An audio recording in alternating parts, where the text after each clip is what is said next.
Hi everyone, I'm Michael. And I'm Patrick, and welcome to another episode of Star Wars News and Views.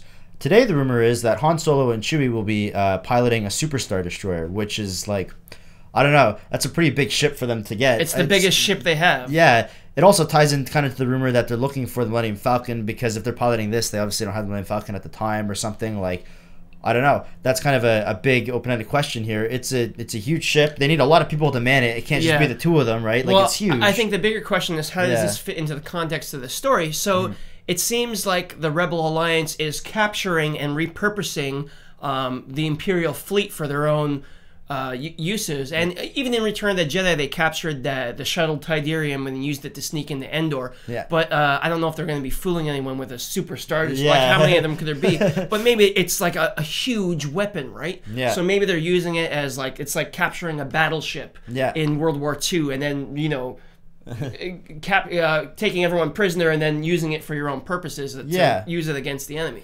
Well, another idea too is that, like, maybe because we're surprised the Empire is still around, maybe there's factions that have joined the Rebels, and like these factions have taken some of the weaponry and, like, you know, the Super Star Destroyer and a bunch of these like ships and stuff, and are working together with like the Rebels now. Well, that's actually this just occurred to me. That's kind of the premise of the original trilogy, because the Empire is the official government, and what happens is worlds are jumping ship and joining the Rebel Alliance. So like the Mon Calamari left the government, basically rebelled against the government and joined the Rebel Alliance. And that's why how you end up with Mon Calamari cruisers in Return of the Jedi, just as an example of something like that. So maybe that's sort of the next step. Yeah, is that they're getting like larger and more artillery from these people, especially because after, you know, the Emperor is gone and stuff. I'm sure there'd be a lot of people who were deciding to switch sides and jumping factions, that's a classic Civil War issue of people sort of switching sides.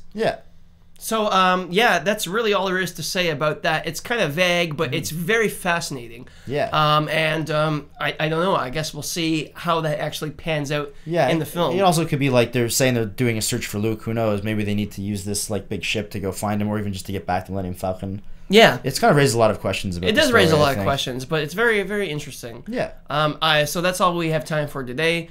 Leave us your thoughts in the comments. Like, what story? How could this fit into the storyline? It's like so open-ended. There's so many things. Actually, this is kind of related, but kind of unrelated. There is a piece of artwork, concept artwork, with Han Solo wearing an Imperial insignia on his thing. We said we wouldn't talk about this, but there's so many questions. There's so many. Like, what does that mean? I don't even know where to go with that. But that's he can't be hiding in the like Han Solo reporting for duty in the recruitment center.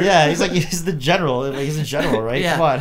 But I don't know if that's related. But it's just an aside, food for thought. What does that mean? What do you guys think? Comment on it. So anyway, subscribe to us. We're back all the time with new episodes, and we'll catch you guys later.